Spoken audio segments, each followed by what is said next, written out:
this panel on electing progressives. This is going to be a panel of people who have run as progressive candidates, who have been elected as progressive candidates, who have worked in the SAPs or adjacent institutions for progressive candidates and policies. And we are going to let them tell about their experiences. One quick note is that Jill Orban-Phelps did have a personal matter to attend to. She can't be on the panel, but I think all day today she is. Oh, I'm sorry, she's not. Yeah, she had to leave early. But she was on every other panel. She spoke, I think, beautifully on all the issues that are important to all of us. So if we can have everyone come in and sit down, we're going to get started. I'm going to keep all of our panelists to 5 minutes apiece so that we can try to have a short Q&A period afterwards. And then we can get on with the rest of our panels for the day and get everybody home in time for dinner. 3 minutes per time, or? I'm taking 5. We may cut down on the questions. 3 minutes. Okay. Do we have a volunteer to go first? Do we want to make this... The people are speaking. Okay, Dana, would you like to go? Good afternoon, everybody. Thank you for sticking around. I was very inspired by Ben Jealous'. Oh, that's right, you were going to introduce. Okay, so we're doing it. I'm Dr. Dana Beyer. What?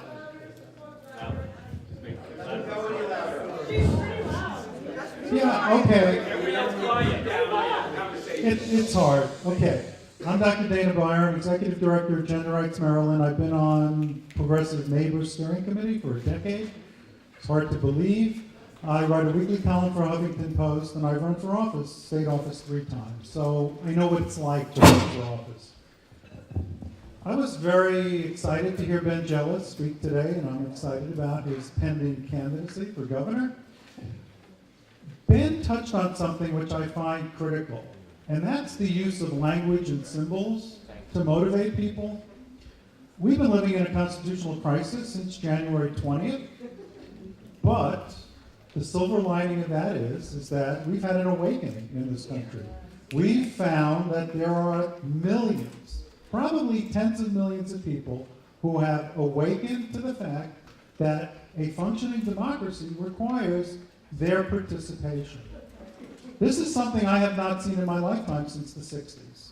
So I find it extremely exciting. I've seen my children do this as well.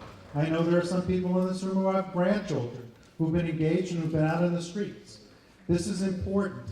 We've learned over the past 3 months that Americans, even red state, right-wing Republican voters, believe health care is a right.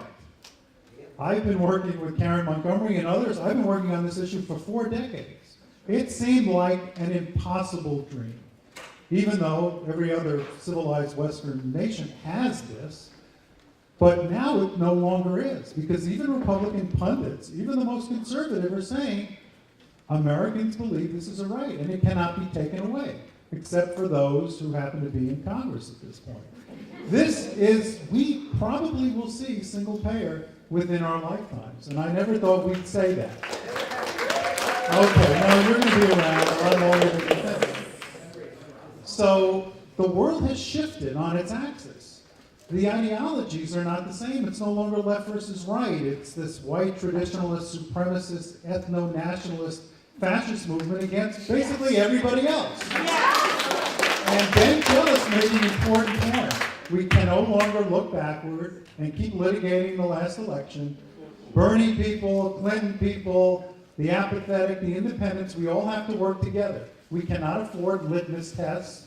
Purity will kill us. We don't have to be 100% on board with everything, including abortion, and I say that as a board member for NARAL. There are certain places in this country where that won't work. It doesn't matter. You need to have the majority of Congress. You need to have a veto-proof majority in Annapolis. We can get this by being thoughtful and smart. We need to rebuild the party, get the infrastructure out there, and Bernie people, Hillary people, and the recently awakened can do this together. We need to reclaim the symbols of America. There's an American flag down there in the cafeteria. We need to be proud to be Americans. Since we've learned that many Republicans in Congress, both the Senate and the House, really are traitors, This is the time that the left needs to reclaim being American patriots. We saw this today in France. I'm not saying go out and buy a flag pin. That kind of faux patriotism has helped destroy this country. We can't afford that, but people here believe in liberal, progressive policies. This is a center-left nation. We simply need to message it and market it better. People love Social Security, they love Medicare, they love the Affordable Care Act, as long as you don't call it Obamacare, whatever. People are uneducated, some are stupid, but we have to get this done. Oh, okay.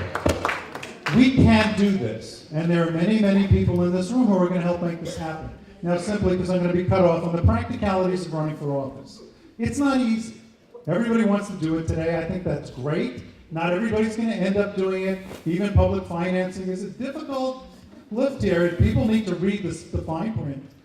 But we cannot, as progressives, hate money as much as many of us do because we have Marxist grandparents. We have to use money to get elected, get people with integrity and progressive values elected so we can change the system. You need a plan. You need a business plan on how to move forward. Make sure you hire people who know what they're doing to make this happen. Just don't expect, unless you're Mark Elrich, that you can go out there with $10,000 and win an election. Most people cannot. But even if you're willing to give it a shot, do so, because participation in democracy is what it's all about. Thank you.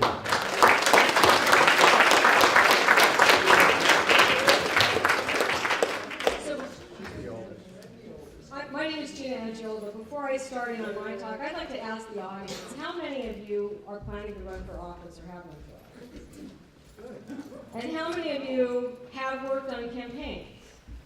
Okay, so really I don't think we can give this talk. That's what I was I think the reason I was asked to speak is because I've been involved with 3 very successful progressive campaigns of candidates who challenged incumbent Democrats against all odds and won. And I've also been involved in several issue campaigns that everyone said we couldn't win. The most recent one was fracking. So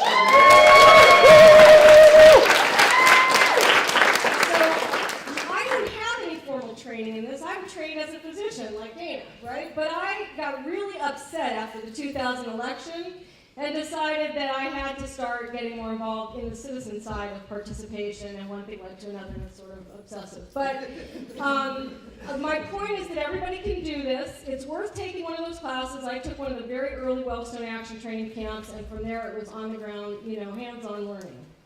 When I was asked to speak today, I sat back and pondered what were some of the features of the 3 campaigns that I was involved in that were very successful. And that's what they were. But it was Jamie Raskin's state senate campaign in 2006, Donna Edwards' congressional campaign in 2008 when she got win, and Senator Kara Montgomery. So they were all fabulous candidates, but there were some common threads. And the first, I basically broke this down into 5 areas. The first is, if you're a candidate, know why you're running. I can't emphasize this enough. Write it down. Have an elevator speech and have a longer version, but know why you're running. If you're challenging an incumbent, be able to explain why that person needs to be removed from office. If you don't feel comfortable doing that, don't run against them. That doesn't mean you have to be nasty. I don't encourage being nasty. I think that's bad. But you need to be able to articulate why that person needs to be removed and why you should be in that seat. So that's a biggie. I also have to kind of reinforce with what Jimmy Tarlow said up to a point. I don't think everybody should run for office. I think we need people with good whys to get out there and run for office. But if you're running because it's on your bucket list, or you need a job, or you can't think of anything else to do, or you like being in the limelight, please don't do it. I mean, people are going to put their heart and soul on the line for you when you ask for volunteers. They're going to put their money behind you. And I'm speaking from experience because in one of the early cases I was involved in, wrong choice. I learned this the hard way, but I never again worked for a candidate who wasn't a solid progressive who could define why that person was running. So if you're working for candidates, please ask them that. Secondly, if you're a candidate, understand and never forget the value of volunteers. Treat them with respect and gratitude, spend time with them, help them become effective spokespeople for you by sharing your vision with them on a regular basis. They're going to be your eyes and ears in the field. They're the ones who are going to be your surrogates. Spend time with them. The third thing, talk about your values and your principles and have at least some that you won't compromise on. So you don't need to know every detail about policy or sound like a genius on every issue, but you need to have some underlying principles and convey a sense that you really won't compromise on some of them. And this is where I'm going to contradict Dan a little bit, but I think it's more because for this area, I think there are some litmus tests. I think that reproductive choice, public education as a core value, healthcare as a human right, a ban on fracking and other obscene invasions of the environment, these are core principles that anybody should be able to feel safe running on. Similarly, this for Maryland. Similarly for campaign staff and volunteers. Know your candidate's personal story and why they're running, but be careful never to state a position on an issue unless you are absolutely sure that that's how the candidate feels about that issue and they've said it publicly. There are always ways you can hedge. Please don't misrepresent a candidate's position. Okay, candidates, listen when you go to house parties, community events, etc. Actually listen. Don't just do the talking. Take notes. Keep records. And finally, in terms of some of the pragmatics, take some of these courses like DFA training camps, Wellstone Action training camps. Use calendars, use maps very effectively. If you're not an organized person, get organized, because in order to be an organizer, you've got to be organized. Campaigns can be like herding cats. Finally, go to everything and anything that you can. Campaigning is more than a full-time job. And make sure your family supports what you're doing, otherwise it's going to be very difficult to do it. Show passion for what you're doing and believe you can win. And make sure that everyone on your team believes you can win. And good luck.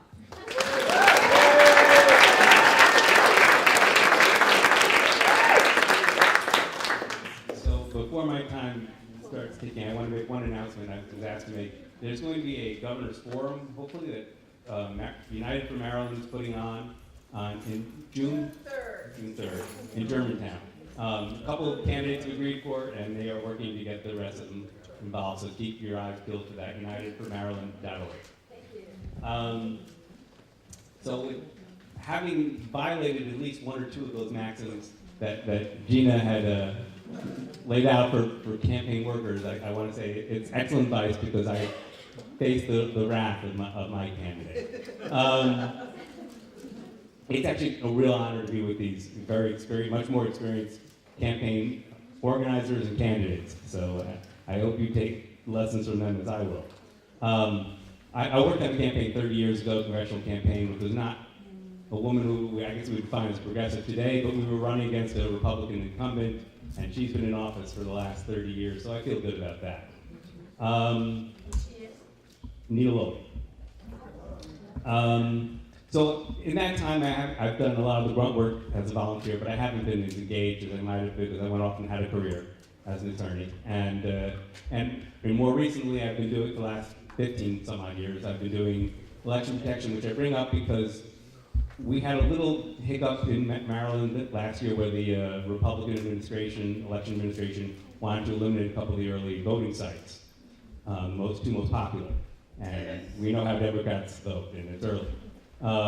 That's probably just the opening salvo. So if we don't turn out Larry Hogan, we have to watch out for more of that kind of stuff here in Maryland. So I'm here because I'm now representing our revolution here in Montgomery County.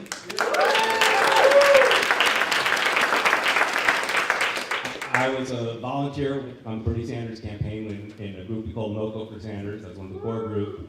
And one of the other core members is here, Bill Cook, and we're going to be talking to him later because he's going to be running for office himself.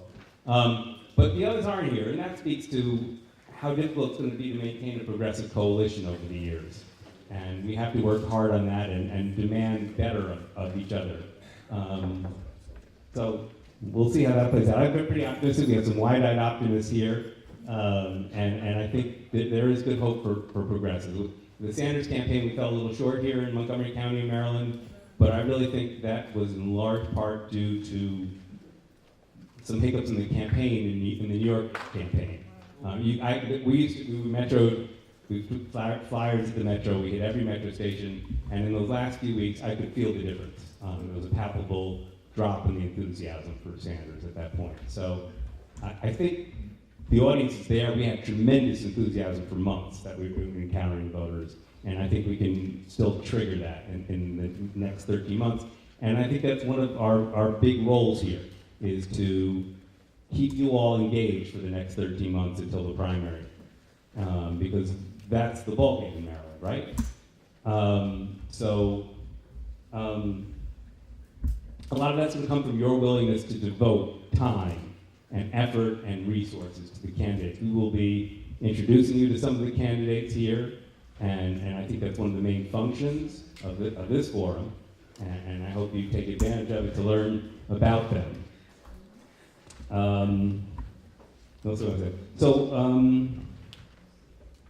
don't want to take up too much time here because I want to hear from you folks. I still have a minute and a half. Okay. What else do I want to say? Okay.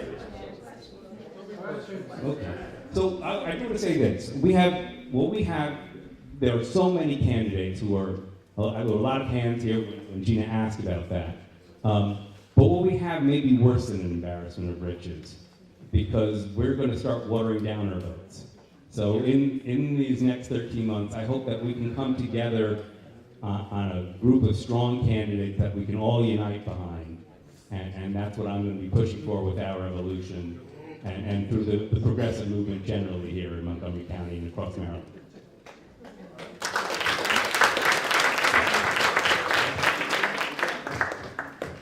I'm Karen Montgomery. I was in the legislature 13 years, thanks to just about everybody in this room. I just want to make that quite clear, that without Progressive Maryland and my husband and every person up here, I would not have been able to be in the legislature for 13 years. I was 2 terms in the House, 1 term and 1 year before my night vision quit in the Senate. And I'd like to tell you some ugly news, and you can sort it out however you want. First of all, you are not going to save the world in one election. So many people think they're going to run out with this wonderful bunch of ideas and the world will be a better place. It might be a little bit of a better place incrementally, but you ain't going to save the world just because you got elected. Don't let your ego get that fat.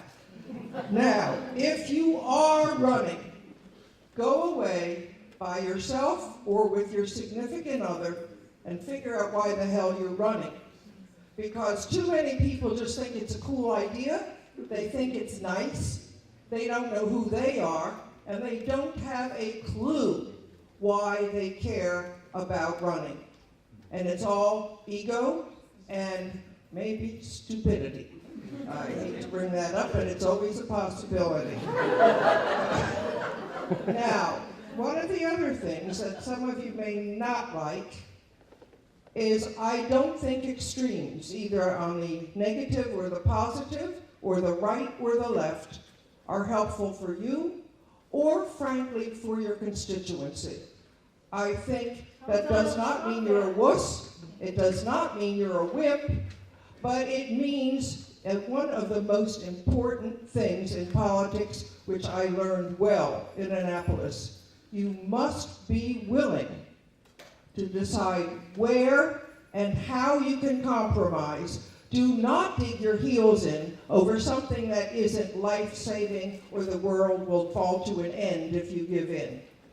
One of the most successful sets of bills I got through, I worked with the most right-wing, tall, blonde Republican in the Senate. And we got through a couple of bills. She and I were not on the same side politically, but we were on the same side on several issues after several interesting exchanges. We worked well together, and we got the bills through. And that is one of the things you need to be able to do. You need to be able to work across the aisle, because right now we still have a majority in the House and the Senate in Maryland, but we do not have a governor who is of the Democratic Party. And part of that is because maybe people didn't think real well about who they were putting up for office. And we'll let that go. But we can talk about that privately. Now, this is the most important topic, which I've already heard denigrated. Money is not dirty. People make money dirty, but money itself is a clean exchange and can represent values. It depends on how and with whom you raise the money, and then it depends how you respond to what you've raised. I am a pretty liberal, possibly toward a left-wing Democrat.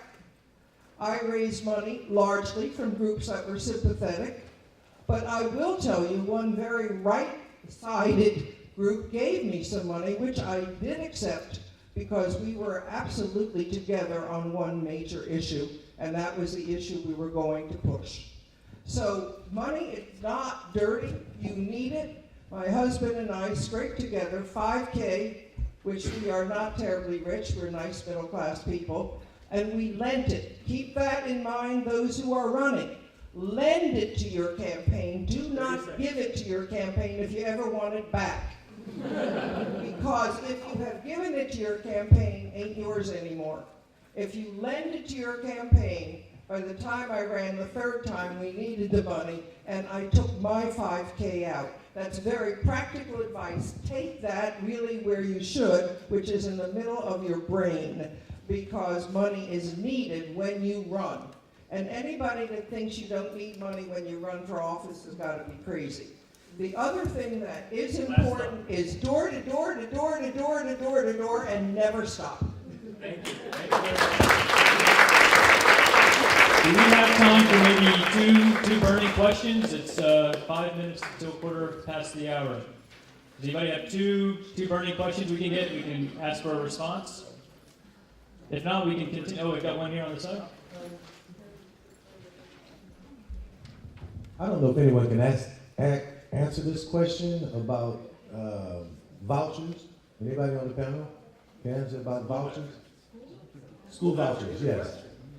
The mayor of Chicago went to Chicago, and he truly believes in vouchers. And he went there and closed 54 schools at one time, and that's why the gangs of Chicago is the murder capital of the world. He mixed gangs with rival gangs, and I wanted to know, what do you think about school vouchers? Does anyone in particular want to speak on that, Karen? I think they're a mess. I believe very strongly in the separation between church and state. It is a constitutional point, and we should not be taking public tax money and putting it into private schools of whatever religious sect they may be, or even without it. I think the whole idea of doing that is wrong, and what we should be doing is improving the hell out of our public schools. I say that as a person who taught in public schools in Baltimore City on the 4th floor of a now torn down building, the first year Baltimore integrated, and you still can have a good school if you've got good teachers who are committed. Thank you very much. Do we have time for one more question? Yeah. Okay. I see Kelly's hand waving up here. So there was this Bernie question. I didn't understand that. Sorry. Bernie, sorry. Oh, Bernie. Oh, okay, Bernie. Yeah, I got Bernie. So people. We're in this room. We're here. Somebody died. A woman, a 20-year-old woman, died because she did not want to go to the hospital to care for herself. And then it was a question about academic achievement and what a gap and what that title was. It's really in Montgomery County access to fair and equal education. So you talk about the 60s, let's go to the Brown versus Board of Education 1954. Okay, now we're in 2017, and in Montgomery County and in the state of Maryland, we do not have fair and equal education in this county or state or country. So it's not academic achievement, it's fair access. And your question? And so, I'll come to that. And so also, when we look at, another issue that came up was 2 Latino students were arrested and accused of raping a young lady in a high school, which we talk about this is local, it doesn't hit national. It actually came out of Spencer's mouth, the White House's mouth, about a Montgomery County situation. So my question is, why aren't people outraged because of the deportation that led to of our county, Montgomery County residents? So when we're progressive, what are we progressive about? I know what I'm progressive about, and I know what other people, brown and black people, are progressive about. And if you want us to come to the Tea Party and eat the crimpets and the other stuff, you need to recognize where we're coming from and respect it. Does someone want to comment on that? Right? I want to know why we're talking about the White House.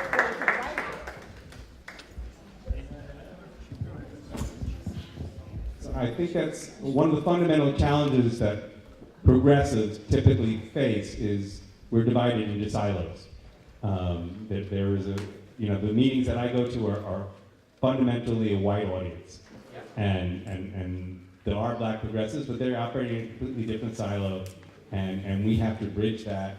And conversations like this are crucial. And the next 13 months here in Montgomery County and in Maryland will be crucial. Supporting Vangelis, I think, will be a big piece of that, helping to bridge that in this state.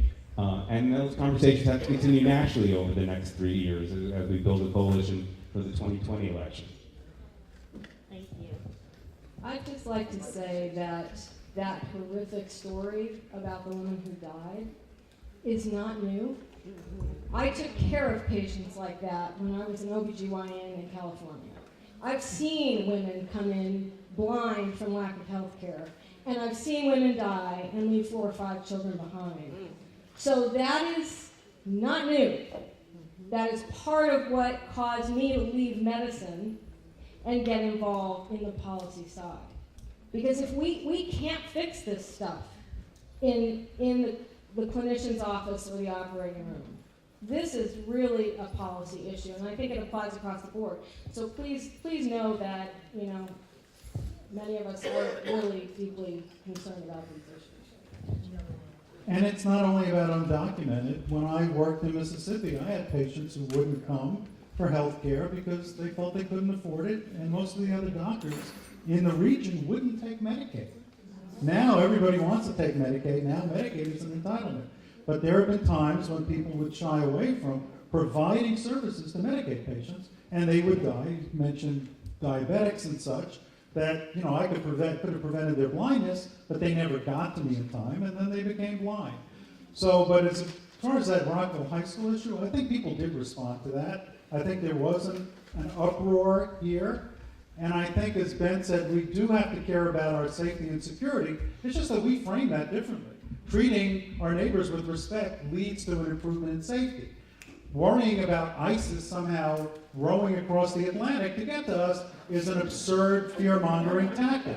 And we need to make that clear. But Ben was absolutely right when he says we have to speak in that language. We need secure national security. We need safety. We simply can't let this regime of kakistocrats who are worth, $14 billion or something? The entire cabinet and staff, we can't let them define that against us. Well, yes, on a moral level, that's exactly right. So, you had a question? I think Karen wants to comment. I frankly am disgusted with all of us, and I congratulate the one remaining man. There were several men who left, and there are several other women here of color. My district, District 14, that I used to represent, has a community in it that was a very original African-American community. I knew many of the folks there, still do, but many of them did not come out to vote.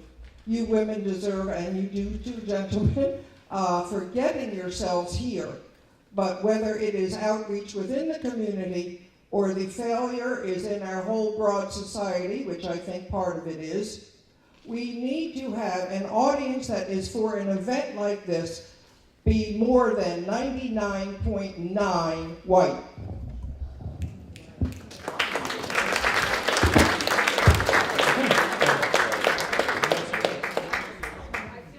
I feel like it's easy for us to say that, and it's something we all struggle with, but I think maybe we need help from others as to how we should.